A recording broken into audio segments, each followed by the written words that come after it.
tal amigos de Entre Texas? Bienvenidos a este cuarto programa de Entre Texas News. No se necesita ser muy perceptivo ni muy agudo para darse cuenta que en nuestro estado de Chiapas hay focos muy graves ya de situaciones de violencia, de enfrentamiento, de confrontación social fuertes. Tal es el caso de Venustiano Carranza, donde un buen día amanecimos con una balacera entre dos grupos oponentes. Tal es el caso de Motocintla, donde un grupo también bloqueó las carreteras, cerró la vida cotidiana de la cabecera municipal con protestas. La situación que se da en Aldama también, que es un problema bastante añejo y que tiene que ver con temas no únicamente de problemas agrarios como uno pudiera ver de manera superficial. En fin, en verdad que estamos parados sobre un polvorín. El estado de Chiapas está teniendo muchos problemas, muchos conflictos insolubles hasta la fecha y que al parecer el actual gobierno del estado no tiene la capacidad, como muchos anteriores, de resolver, de negociar, de llevar a la mesa de la discusión política cada uno de estos conflictos que se han dado y parecen conducirnos a una inestabilidad. De ninguna manera pretendemos ser alarmistas, simplemente estamos ofreciendo la información que podemos recabar y que lamentablemente no está al alcance de toda la ciudadanía, puesto que si uno da una ojeada a los periódicos impresos de circulación estatal, está totalmente minimizada esta información, no se le ha dado un seguimiento como corresponde. En fin, creo que en Entre Texas News nos estamos dando a la tarea de poner sobre la mesa los temas que son sumamente serios y que hay que atender y por lo menos observar. Es por eso que invitamos en esta ocasión al maestro Ramón Martínez Coria, quien desde diversas trincheras, desde la academia, como etnólogo, ha tenido oportunidad de estudiar todos estos sucesos y nos comparte sus conocimientos. Vamos a escucharlo.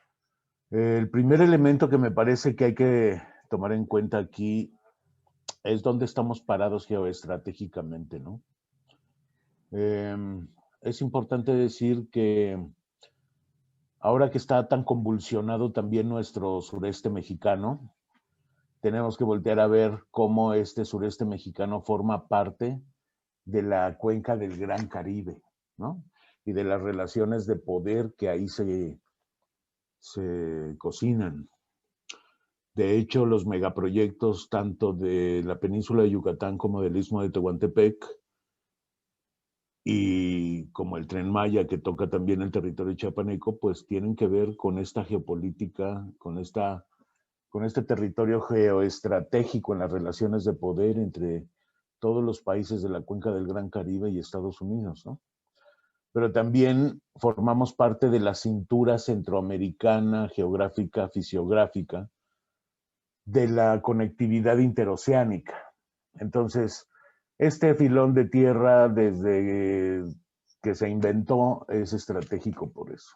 Por aquí pasa todo, ¿no? Entonces, en este contexto, digamos, de ver a Chiapas como parte de este territorio donde México ensambla en esta cuenca geoestratégica, es muy importante entender que tenemos en Chiapas una frontera internacional pues muy convulsa y muy porosa desde toda la vida.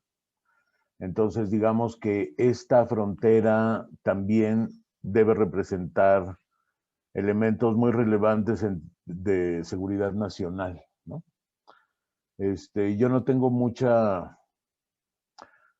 digamos, no me he metido tanto en los temas de seguridad nacional, pero es imposible no rozarse con ellos, ¿no?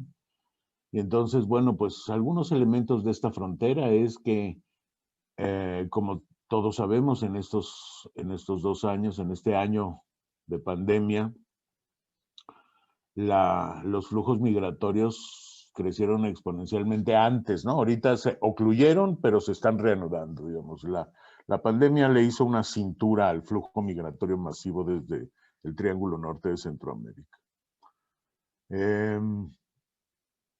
La historia de la frontera guatemalteca pues está marcada por muchas cosas. Yo empecé a conocer la frontera guatemalteca desde la formación de los grupos de desplazados de Guatemala que se volvieron refugiados a la hora de cruzar la frontera mexicana y que se formaron en toda la franja fronteriza, ¿no? A mí me tocó estar acercándome mucho al campamento más grande que se llamaba Puerto Rico, que llegó a tener hasta 25,000 almas ahí recluidas en plásticos y en lodazales, ¿no? Por esta frontera también entra un flujo de droga increíble, ¿no? Si no mal entiendo y por las referencias no muy públicas que se hacen al respecto, pero que tenemos algunas referencias, digamos, del 2002 al 2010, pues se hablaba de que después de la península de Xcalac en Quintana Roo y la bahía de Chetumal, pues la selva lacandona es la segunda puerta más grande de tráfico de cocaína base. O sea, no todas las drogas entran por ahí, pero la cocaína base sí, ¿no? Y que viene desde Sudamérica. Entonces, digamos que esa frontera también representa una serie de mafias transfronterizas que son muy acusadas, por ejemplo, en Benemérito de las Américas, donde hay tráfico de piezas arqueológicas, de especies endémicas en extinción, de armas, de insumos para cocinar drogas y por supuesto de gentes. Y el tráfico de personas pues no es así nada más inocuo de que es el paso de migrantes, sino que también hay mafias de trata de blancas, de turismo sexual, de órganos. O sea, es realmente la frontera del sureste. Bueno, las dos fronteras internacionales son un asunto que tenemos que volver a reflexionar, pero digamos que Chiapas representa eso.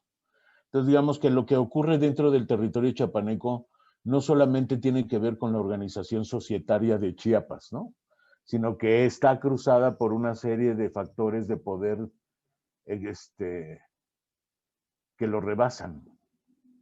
Ahora, otro elemento que me parece importante aquí en general es que volvamos a revisar un poco cómo está la composición de la población en Chiapas, ¿no?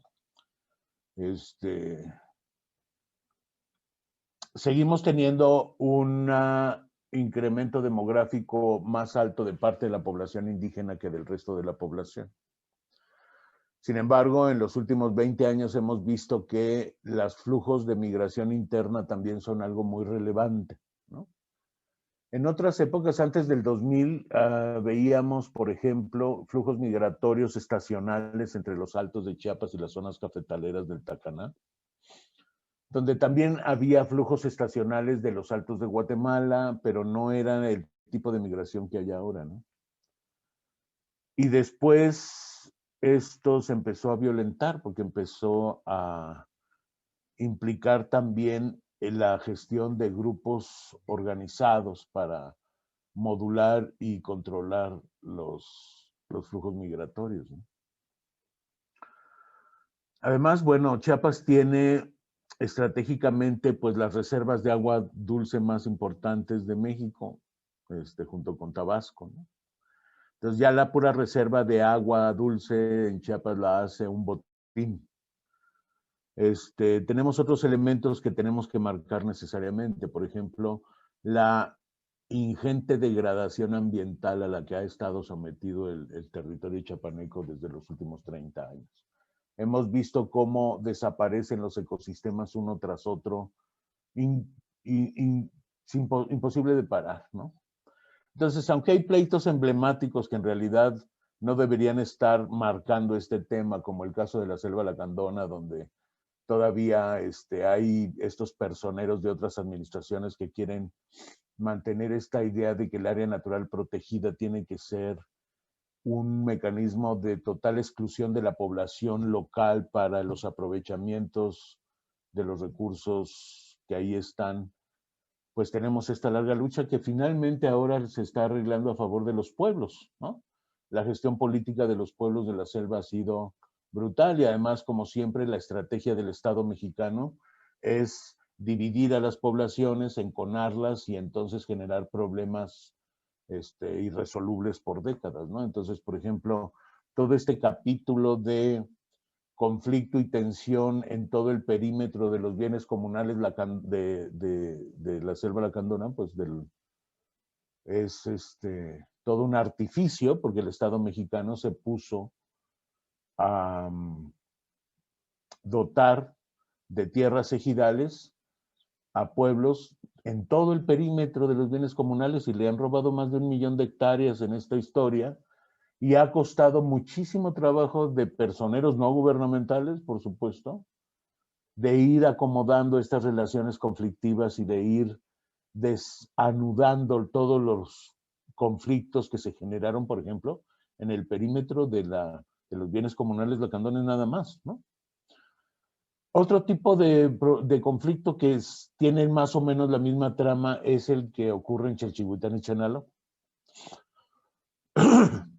A mí me tocó formar parte de un grupo interdisciplinario en otros años anteriores, donde nos convocaron a gente, académicos y de la sociedad civil para que hiciéramos una investigación aplicada a desentrañar el conflicto de Chalchihuitán y Chenaló, que por ahí del 2008, 9 y 10 ya tenía una espiral de muertos de varias vueltas desde los 60, desde el 67. Y entonces, bueno, más allá del conflicto superficial que aparecía entre los dos pueblos, en realidad cuando escarbamos el problema fue que, bueno, pues esos pueblos tienen una frontera configurada desde la época colonial, y así configurados sus fundos de pueblo desde la época aquella donde la frontera fisiográfica del río pues era la frontera ontológica, digamos, y las relaciones de intercambio, de vecindad y de todo entre estos dos pueblos se desarrolló con ese parámetro. Sin embargo, llegó un día la reforma agraria y entonces Chenaló pidió pues, el reconocimiento y titulación de sus bienes comunales. Ergo, Chalchihuitán también, pero empezó primero Chenaló y a la hora de ver que los topógrafos no estaban haciendo bien su trabajo, paró el asunto, pero Chalchihuitán no. Entonces Chenaló paró su proceso agrario ahí y Chalchihuitán no, y entonces en Chalchihuitán sí se consumó el reconocimiento y titulación, y el problema es que los topógrafos pues en vez de ir a hacer sus caminamientos con sus teodolitos y batir lodo, pues desde la montaña a dedo alzado tendieron, calcularon y tendieron rectas donde había curvas, y entonces a la hora de legalizar este deslinde topográfico y convertirlo en dotación agraria con resolución presidencial, pues le dieron territorio a uno del otro y le quitaron a uno del otro y uno más y otro menos. Y esto generó conflictos desde el 67 hasta nuestros días, porque esto no ha terminado. Y ha habido muertos en espiral. Y el conflicto ha ido evolucionando, no solo internamente, sino que ahora ya está cruzado con factores de otro tipo que vamos a comentar, ¿no? Pero lo que te quiero decir con esto es, tenemos que revisar también este autoritarismo del Estado que no solo se expresa en formas rudas de represión, sino en una mala gestión de muchas cosas, ¿no? O sea, no quiere decir que toda la historia del Estado mexicano sea así, pero la verdad es que Chiapas está cuajado de estos problemas. Entonces, muchos de los problemas territoriales que están, como el que tiene inicialmente estos problemas fronterizos entre Aldama, Chenaló y Chalchihuitán, pues son parte de esto que te estoy platicando, ¿no? Esto no quiere decir que el conflicto actual tenga solo ese elemento, ¿no? Pero digamos que aquí hay un elemento importante. También tenemos que Chiapas es un estado que llegó tarde al reparto agrario, a pesar de todo esto que te estoy platicando. Entonces, también hay un proceso muy importante de que revisar de cómo está tan enconado el racismo en Chiapas, ¿no? O sea, las formas de discriminación chiapanecas son verdaderamente olímpicas, ¿no?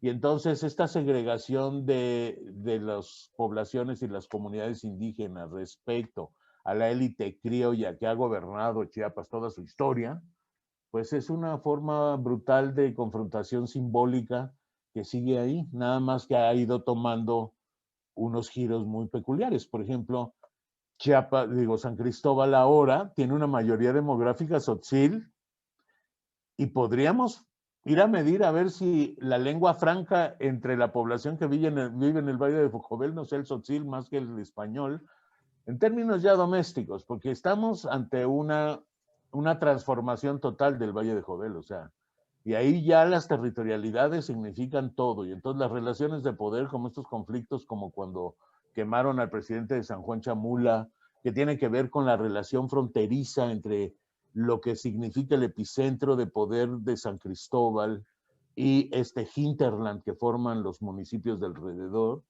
pues es algo muy fuerte, ¿no? Y entonces, por ejemplo, antes había esta tensión interreligiosa entre los expulsados históricos de San Juan Chamula y de Sinacantán en el Valle de Jobel, y que aparecían como divorciadas estas poblaciones y que en realidad con el tiempo han ido retejiendo sus relaciones familiares, ¿no? Entonces, por ejemplo, en la frontera de San Cristóbal y San Juan Chamula, pues se dan estos conflictos en el límite, pero que en realidad no tiene que ver con el límite propiamente, sino con los negocios que hay de ida y vuelta. Hay también un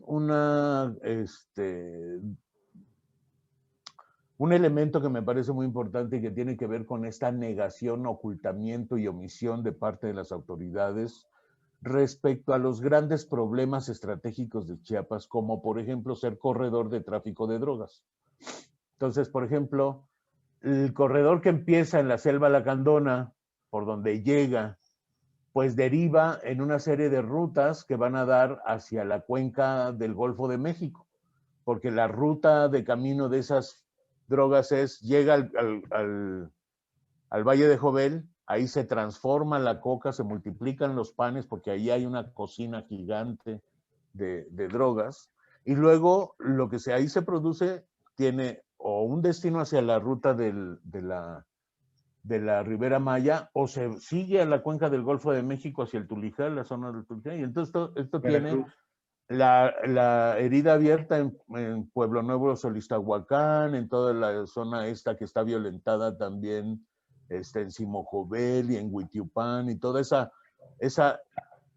puerta hacia la cuenca del Golfo de México, pues tiene capa sobre capa de este tipo de problemas. Entonces, cuando aparecen nuevos conflictos en la última capa de la cebolla, que es lo que vemos, lo que no sabemos es qué tan arraigado y qué tan enraizado está en todas estas tramas.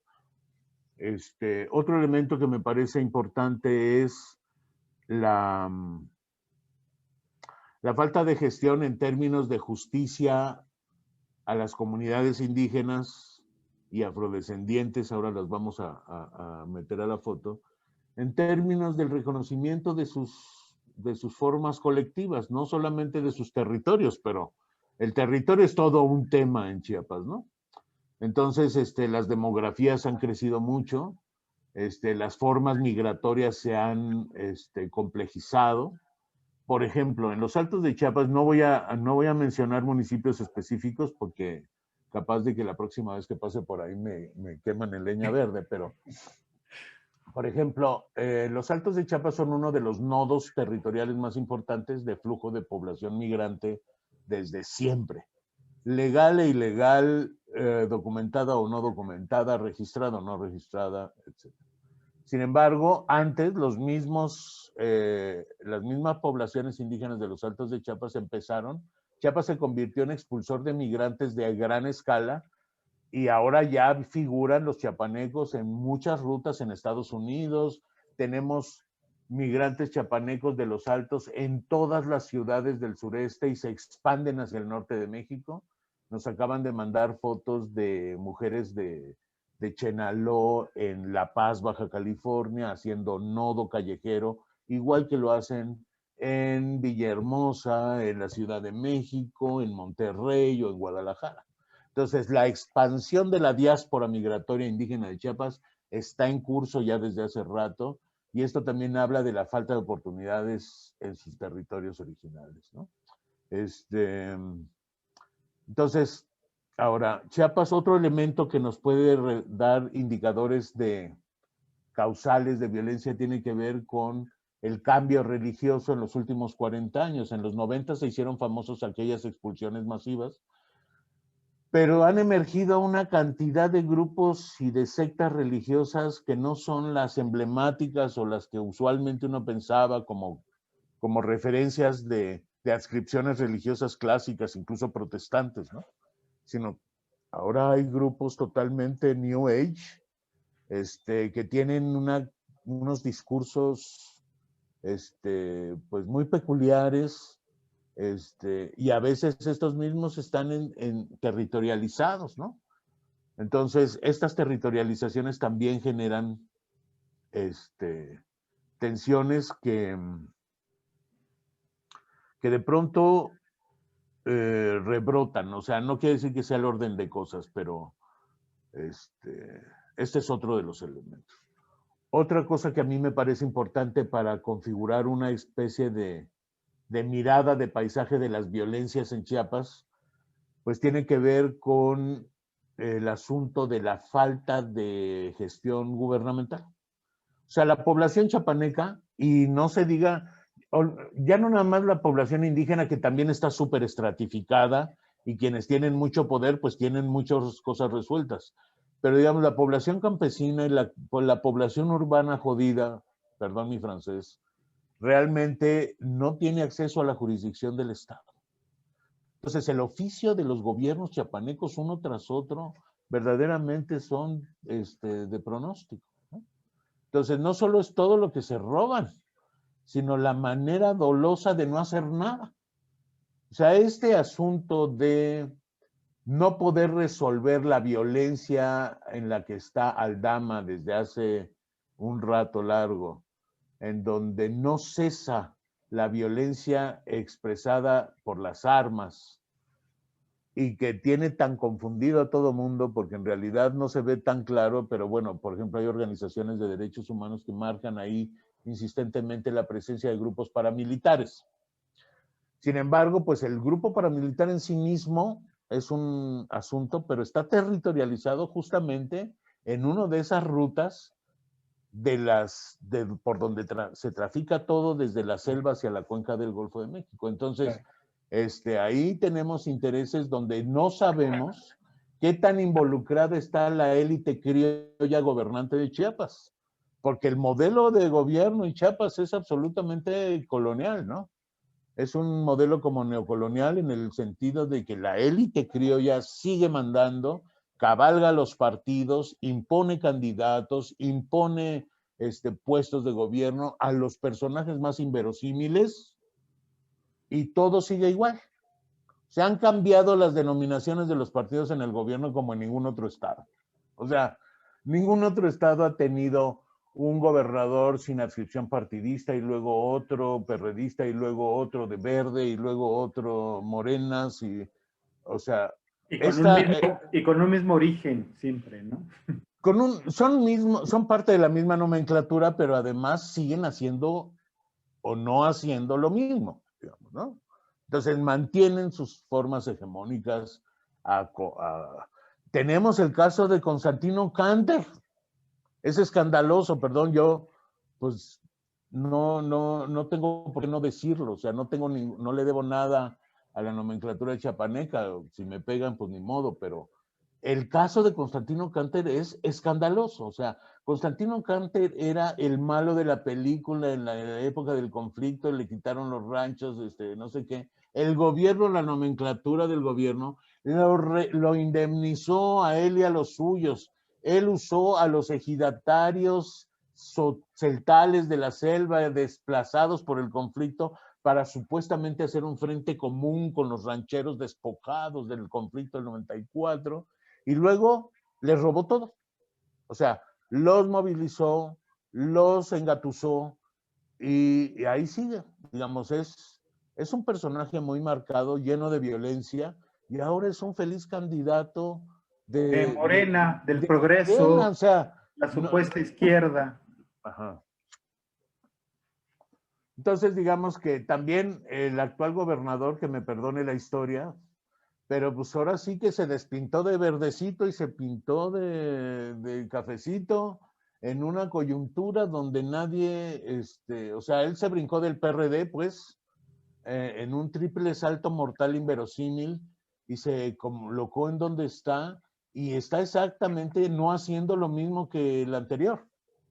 O sea, hay una pasividad pasmosa en términos de la gestión, de la conciliación, del diálogo político. O sea, extrañamos los mecanismos de Salazar, que tenía al maestro Juan González Esponda haciendo conciliación y concertación en todos los conflictos que había. Yo no sé si ellos eran buenos o malos, eran gente que estaba trabajando en la desactivación de las relaciones conflictivas en los territorios concretos. Pero eso desapareció, o sea, no hay un solo esfuerzo. Es que eso es lo que parece, y justamente por eso te busqué y tuviste la gentileza de estar con nosotros en el programa, porque parece una inanición absoluta por parte de la Secretaría General de Gobierno, que no tiene la capacidad de negociar, de incidir, de apersonarse en los problemas que hay en Venustiano Carranza, en Motocintla, en Aldama, en todos lados. Esto, lo que nos preocupa desde la perspectiva periodística es que, sumado a todo esto, está el problema económico y el problema de la pandemia. Estamos viendo el caso de Colombia y van a surgir sin duda muchos de estos problemas en América Latina, justamente por la situación económica que ya era grave, que pareció, como muy adecuadamente lo comentaste, un poquito este tapón de la pandemia, ¿no? Hacerle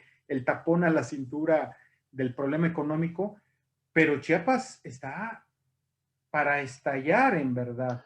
Y Pero mira, agradezco mucho este análisis que has hecho, porque uno se quedaba pensando, era un problema territorial, estaba allí la declaración de posesión de la tierra de la corona española para San Bartolomé de los Llanos, y luego vinieron los caciques y los finqueros, y se aprovecharon de los territorios y se apoderaron de los terrenos de los campesinos y los indígenas.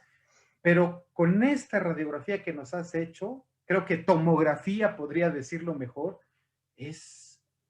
me gustaría comentarte, si me das permiso, un par Adelante, de por favor. elementos más.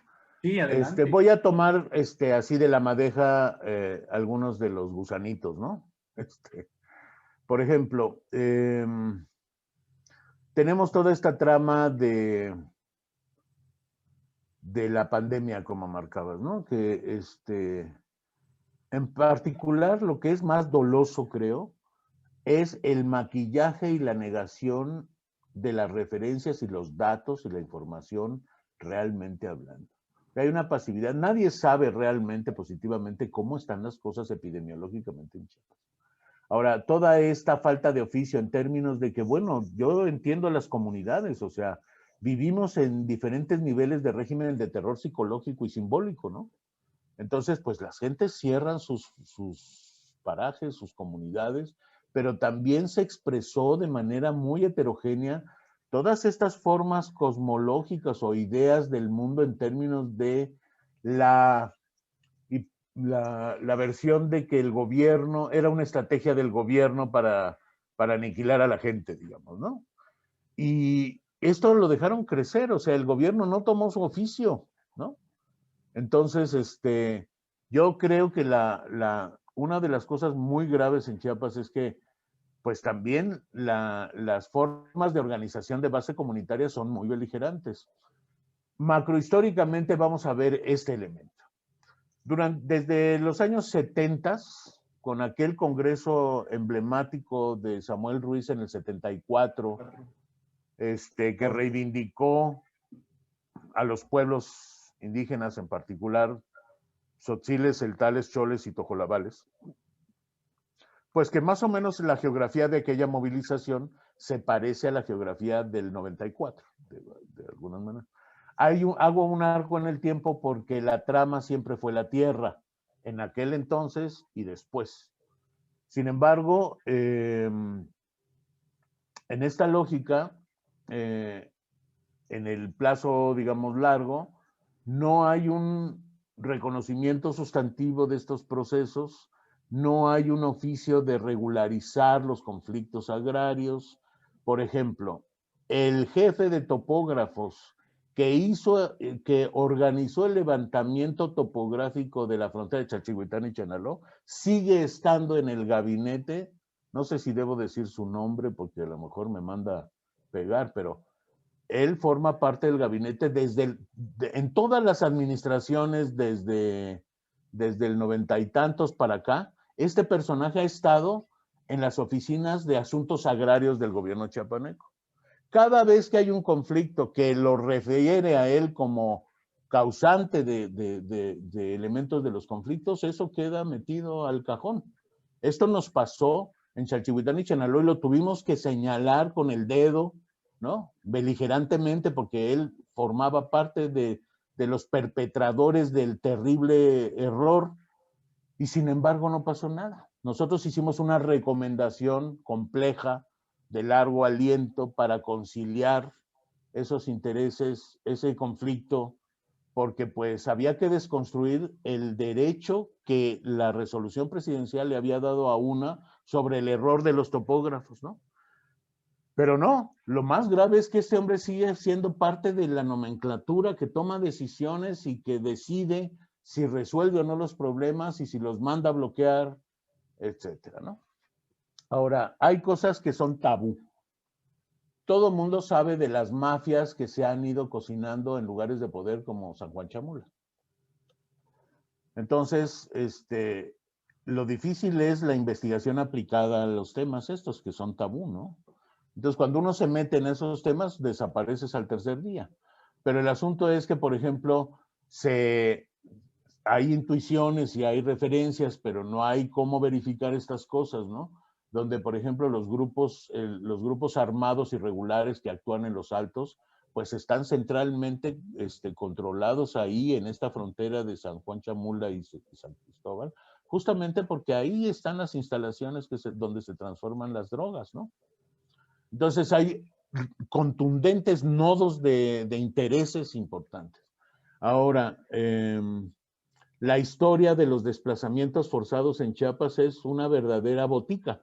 O sea, Chiapas es el estado que más tipos de desplazamiento forzado tiene en todo el país, incluido el conflicto armado, ¿no? Entonces, tenemos desplazados por conflicto religioso, por conflicto agrario, por violencia generalizada, por violación de derechos humanos, por lo que quieras, ¿no? Por megaproyectos, y dentro de los megaproyectos, pues podemos hacer una listita de diversas talantes, ¿no? Y lo más importante es que la gente, las comunidades se han movilizado y han impedido y han desviado muchos de estos procesos, pero ahí está. O sea, parece que la consigna es de todas maneras el despojo. Entonces estamos en una encrucijada, digo yo, de despojo y desplazamiento de poblaciones arraigadas en la tierra y que está, pues parece que forma parte de un plan geoestratégico mucho mayor que el puro territorio chapaneco, ¿no? Esto está pasando en todo el país. Tenemos más o menos desde el gobierno de Miguel de la Madrid que cambiaron las políticas a una economía política neoliberal y entonces, bueno, el Estado se ha convertido en facilitador de la inversión transnacional del capital mundial a costa de los patrimonios territoriales y bioculturales de los pueblos en todo el país, pero en Chiapas es escandaloso, ¿no? Entonces, por ejemplo, el control de las formas energéticas. Chiapas tiene un potencial minero brutal porque siempre fue un territorio de donde el extractivismo sacó otras cosas, pero no minería. Ahora ya la minería metió se metió de lleno. Hay que ver el conflicto en Chicomucelo, cómo están las relaciones en todo el entorno de esa presa, y que seguramente hay elementos, tú estabas mencionando algunos conflictos y es lo que me preocupa es que casi todos los conflictos vemos la punta del iceberg y no vemos la montaña que está bajo el agua. Y entonces es muy difícil opinar respecto a un problema concreto porque todos tienen una genealogía. Voy a poner un pequeño ejemplo. Tenemos un caso muy complicado de resolver de Moisés Gandhi. Moisés Gandhi está en la frontera de Altamirano y Ocosingo y es un territorio que está en disputa entre el EZ y la Orcao. La Orcao fue parte del grupo en armas y del complejo de levantamiento zapatista en el 94 y tomaron estas tierras juntos, pero luego se divorciaron y ahora pues hay un conflicto cada vez más violento entre ambos por ese control territorial. Pero no hay oficio de gobierno. Entonces, cuando nos hemos acercado a estrategias de mediación, el gobierno lo único que hace es criminalizar a quien puede, como con el EZ no se puede meter porque hay amnistía y porque hay un edificio de tabús al respecto, pues entonces lo único que ofrece el gobierno es criminalizar al otro y liberar órdenes de aprehensión y estas cosas, o golpear, pero no hay oficio de concertación, de conciliación, de contraprestaciones que alivien los conflictos. Han hecho circular a los titulares de la Secretaría de Gobernación Federal a suscribir acuerdos de finiquito del conflicto en Aldama 3 veces, pastoreados por el secretario de Gobierno en turno.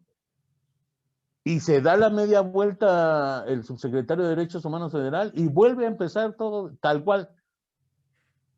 Entonces, a mí me parece que sí estamos en un terrible... Ahora, lamentablemente, esta administración federal se ha puesto pues no sé si llamarle de adversario, pero ha descalificado a la sociedad civil.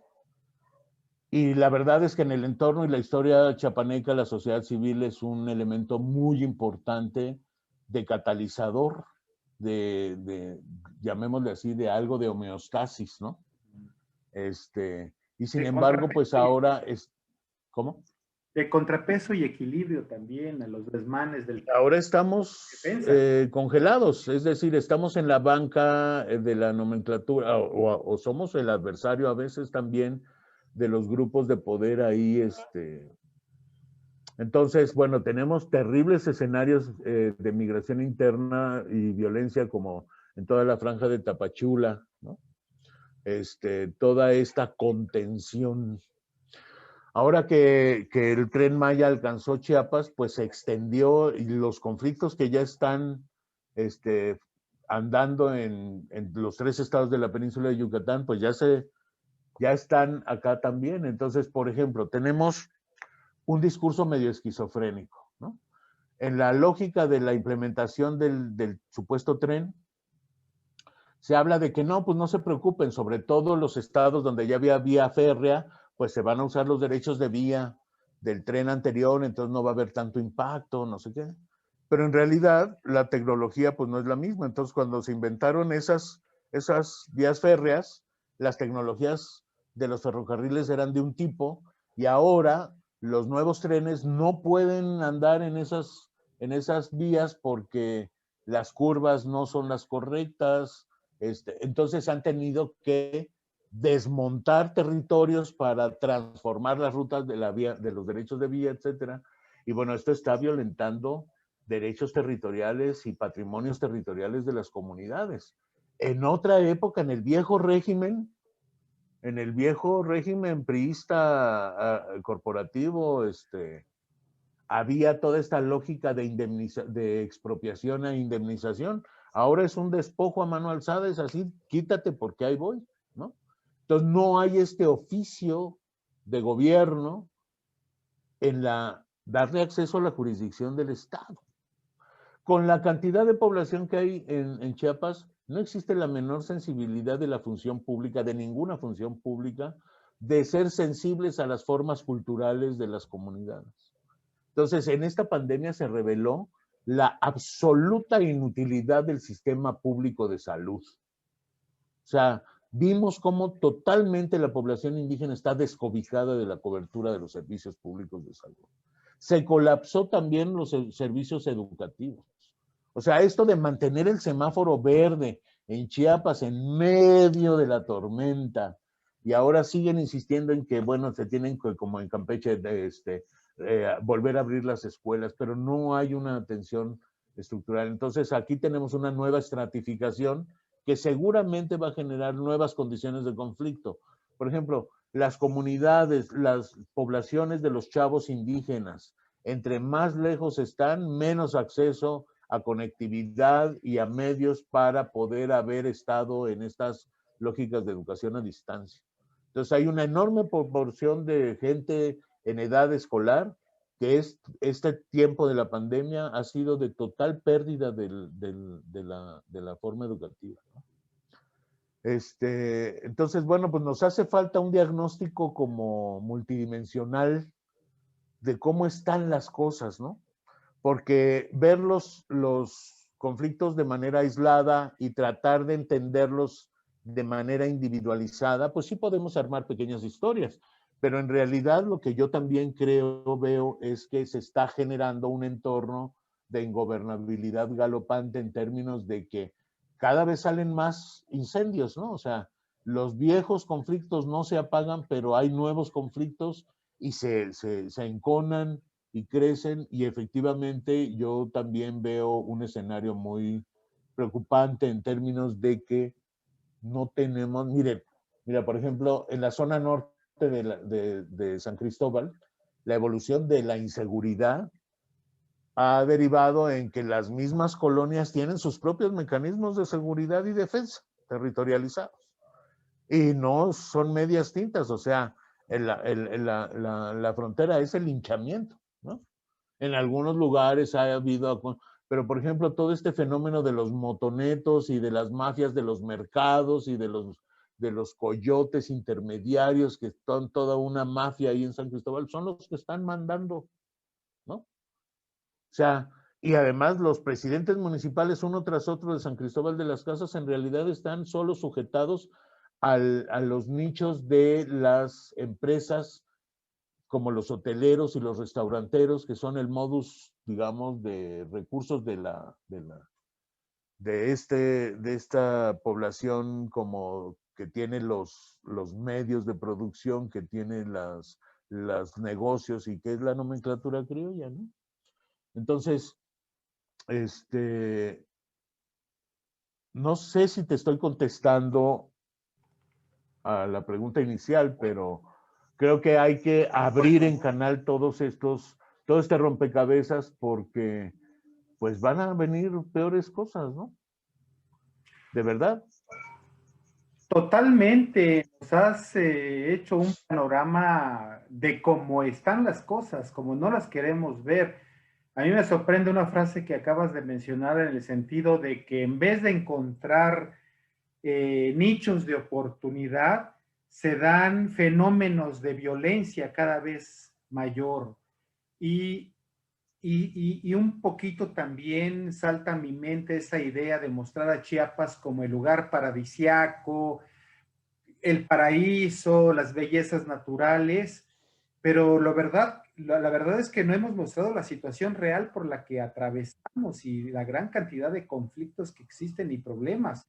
Esto que tú decías de que hay parajes donde ya no hay que transitar porque allí pasa la droga, pasan las armas. No mencionaste las armas, pero a mí me ha tocado escuchar a turistas que de pronto me dicen, nos venía siguiendo una camioneta, de pronto se detuvo, y nos mostró en la parte de la góndola, levantó una lona y estaba llena de armas, de AK-47 y todo. Entonces, ¿cómo está la situación también de las armas en el Estado y en manos de grupos conflictivos, paramilitares, de quienes tienen que defender, de autodefensas, del narco? Uf, qué panorama en verdad. Sí, la verdad es que en términos societarios se está descomponiendo y no veo que el gobernante local vaya a convocar un proceso de reconciliación y pacificación en Chiapas. O sea, ahí las cosas, es que por donde le rasques, ¿no? O sea, por ejemplo, también hay toda esta actividad, vamos a llamarle de grupos armados ilegales, porque luego connotar como paramilitar tiene otras implicaciones, ¿no? Pero podríamos estar hablando de lo mismo. Pero, por ejemplo, lo que está pasando en Chilón, ¿no?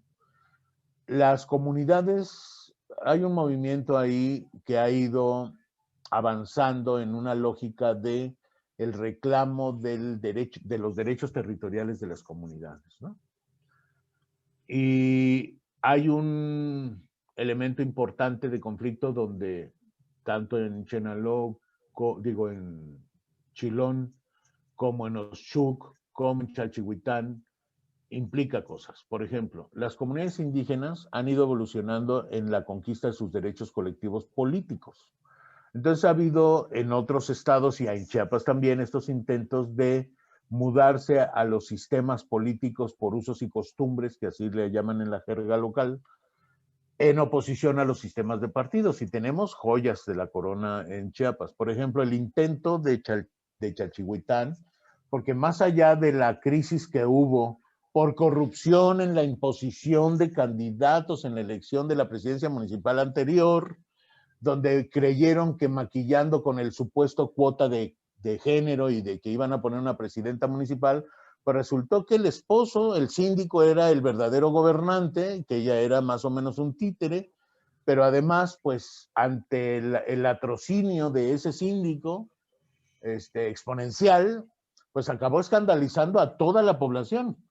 Y entonces hubo un levantamiento político en 35 de las 38 asambleas comunitarias de Chalchihuitán y se declaró, o sea, tumbaron el artefacto político administrativo del ayuntamiento, tuvo que salir por patas la presidenta, su síndico y demás, se procesó a los regidores y demás, pero luego se les reivindicó porque los restituyeron, ganaron un juicio, y hay esta dicotomía entre el Consejo Municipal por usos y costumbres y las autoridades municipales restauradas, y hay toda esta tensión interna. Los desplazados de Chalchihuitán, que fueron 5,000 en su momento y que 1,000 siguen sin atender, internamente viven una violencia específica, que es que las autoridades de tiros y troyanos de los dos lados las han amenazado y les dijeron: aquí no hay desplazados, punto. Si tú te reivindicas como desplazado, entonces sí te vamos a desterrar. Y entonces los desplazados de Chalchihuitán viven a saltamata en su desplazamiento clandestino por esa ruta. Luego en Oshuk también pasó, hubo una revuelta política, ¿no? Una movilización que terminó transformando el artefacto de gobierno municipal en una propuesta de usos y costumbres, pero los legisladores no están atendiendo esto, ¿no? En ningún caso han querido legitimar esos procesos. Ha sido un jaloneo terrible realmente, y eso ha enconado las cosas. O sea, Oshuk se ha violentado por esa razón, porque no hay diálogo político con estos procesos internos donde hay transformación de las relaciones de poder internas y no hay una lectura sensible de parte del gobierno estatal, ¿no? Entonces, pues si se van a matar entre indios, que se maten, ¿no? Es parte del desprecio y de la discriminación ancestral que se vive en Chiapas, ¿no? Este, en otras latitudes, por ejemplo, tenemos parámetros con los que podemos más o menos voltear a ver cómo sería otro escenario como el de Cherán en Michoacán o el de Ayutla de los Libres en Guerrero, que se han transformado de estas maneras, ¿no? En ningún caso las cosas están bien planchadas, pero en Oshuk sigue todavía este estatuto de legitimación y legalidad de este asunto, ¿no? Este, en la región del volcán Chichonal hay una nueva embestida con concesiones mineras y están embistiendo a las comunidades zoques de una manera brutal, ¿no? Y hay una movilización beligerante, que ha habido brotes de violencia recurrentes, pero lo único que acabamos conociendo es a cuánta gente se ha procesado por revoltosa y a cuánta gente se ha reprimido. Pero no se ha resuelto el asunto de aclararnos a todos. No hay transparencia, no hay rendición de cuentas. Entonces, o como cuando nos quisieron vender la ciudad rural de San Juan del Grijalva, que verdaderamente, o sea, los testimonios de la gente dicen que la detonación, hubo una detonación hecha, provocada, para desviar el río, que luego fue la inundación que justificó todo el trasteo, ¿no? Y quisieron imponer un modelito que en realidad acabó siendo un saqueo de dinero y que no sirvió para una cosa, y que son elefantes muertos que están ahí, ¿no? Entonces, tenemos un desaseo histórico brutal, y no sé qué más decirte porque nada más se me propaga la indignación. No, claro, nos crea mucha indignación. Quisiera estarte diciendo qué estrategias se me ocurren a mí como para salir de la oscuridad, pero es que la verdad, pues yo me mantengo en la trinchera y trabajo con las comunidades en las que puedo, y tengo trabajos de mucho compromiso ahí, pero la verdad es que está muy difícil. Por ejemplo, a los desplazados no zapatistas del conflicto armado, solamente les han dado curitas, y a quienes han tenido más saliva traigan más pinole, ¿no?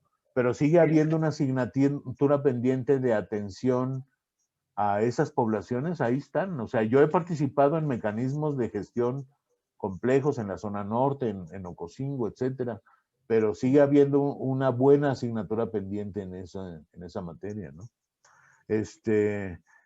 Vemos cosas trágicas, por ejemplo, la niñez. En Cancún estamos viendo que pues es un territorio de muchísima pobreza y también de valores muy conservadores, muy tradicionales, y hay una nueva generación de adolescentes que está rompiendo con esas ataduras, digamos, ¿no? Entonces, por ejemplo, ha habido una revuelta en los años recientes de las mujeres adolescentes que se niegan a casarse por prescripción y los tratos de los padres, que era como el modus. La negociación de la dote, ¿no? Y todo eso. Sí, bueno, pero digamos la negociación de con quién te vas a casar entonces. Entonces, de pronto hubo una generación de mujeres jóvenes que se está revelando en ello. Y entonces las chavitas, como no pueden contener, quedarse en ese contexto, en esa posición, huyen en parvada. Lo trágico es que las niñas de Cancún que han estado huyendo en los últimos años van a dar a San Cristóbal y van a dar a garras, a los lugares donde hay trata de blancas, donde las convierten las venden, las prostituyen, las reclutan en lugares donde hay tráfico de menores, ¿no? Y está ocurriendo. Y en ese mismo lugar, los adolescentes hombres, más jóvenes todavía que las chavas, decidieron como forma de protesta trasvestirse. Hay una gran cantidad de adolescentes hombres que se pusieron huipil y los maltratan en su lugar, y entonces también salen expulsados de ahí y van a dar a los mismos lugares de las mafias. En San Cristóbal, por ejemplo, opera una mafia enorme. Debe haber una especie de cártel de gran tamaño, porque todos los comerciantes del centro, aunque tengan cara de yo no fui, todos pagan derecho de piso. O sea, no hay restaurantero en el centro histórico de San Cristóbal que no pague derecho de piso, ¿no? Y hay mafias de todos los tamaños, ¿no? O sea, es como un fractal. Y le podemos seguir sacando historias a esto, ¿me entiendes? O sea, es una caja de Pandora inconmensurable, ¿no? Lo que pasó con el terremoto del 17 en la costa chiapaneca, donde grupos organizados fueron a saquear la ayuda que llegó de todo el país y no hubo un solo gesto del gobierno para custodiar ese tipo de procesos, ¿no? Entonces, híjole, no sé qué más decirte, la verdad es que, pues aquí estamos tú. No, don Ramón, pues muchísimas gracias porque algo que me parece magnífico es que habla alguien con la experiencia de cerca, con haber estado trabajando en este miasma que existe en el Estado y no únicamente desde la academia donde se ve desde el gabinete muy asépticamente todo, ¿no? En verdad que nos has dado una visión más clara, horrenda, de lo que es nuestro estado y cómo están las cosas. Pues un fuerte abrazo. Pues yo nada más me despido Dime. diciéndote que mira, sí hay muchísima gente valiosa en Chiapas, hay muchísima gente trabajando por el bien común y el interés público. Tal vez nos falta conectividad, porque luego somos tan exquisitos de que si no piensas exactamente como yo, entonces no te quiero, pero creo que los medios como tu esfuerzo son muy importantes para atender esos puentes. Yo creo que la información y los canales comunicativos entre los actores que estamos metidos en este miasma, como tú lo dices, es muy importante. Tu trabajo es muy relevante y gracias por el espacio y estamos aquí para lo que sirvamos cuando quieras. Muchas gracias, un fuerte abrazo. Igualmente, Luis Armando. Chao, Gracias. chao. Pues gracias por acompañarnos en esta cuarta edición de Entre Tejas News. Esperamos contar con su presencia y su preferencia la próxima semana. Y que estén bien, cuídense mucho. Nos vemos a la siguiente.